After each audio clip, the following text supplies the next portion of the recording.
ក៏សូមមាត្រាដែលរងការបំផ្លិចបំផ្លាញយ៉ាងធ្ងន់ធ្ងរនិងមានមនុស្សស្លាប់ច្រើនជាង 1000 នាក់ដោយសារគ្រោះមហន្តរាយទឹកជំនន់កន្លងមកនេះអាចនឹងចំណាយពេលចាប់ពី2ទៅ3ខែទើបអាចវិលទៅដូចដើមឡើងវិញនេះបើតាម The Straits Times ចុះផ្សាយថ្ងៃច័ន្ទ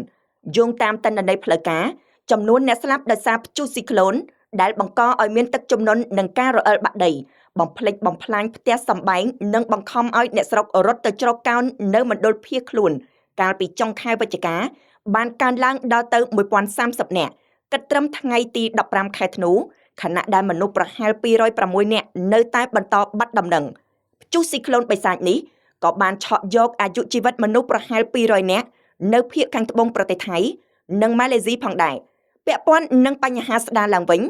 លោកប្រធានាធិបតីឥណ្ឌូនេស៊ី Prabowo Subianto និយាយថាឆាប់ៗនេះអាជ្ញាធរនឹងសាងសង់ផ្ទះរស់នៅបណ្ដោះអាសន្ន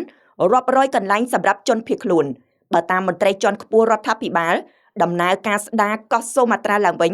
អាចនឹងត្រូវចំណាយលុយយ៉ាងហោចណាស់ជាង$3000 លានគួរកត់សម្គាល់ឥណ្ឌូនេស៊ីមានកោះច្រើនជាង17000កោះនិងស្ថិតនៅលើតំបន់ខ្សែក្រវ៉ាត់ភ្លើងនៃមហាសមុទ្រប៉ាស៊ីហ្វិកជាហេតុដែលធ្វើឲ្យប្រទេសនេះតែងតែជួបប្រទះជាញឹកញាប់នៅខ្យល់ព្យុះគ្រោះរញ្ជួយដីនិងបន្ទុះភ្នំភ្លើង។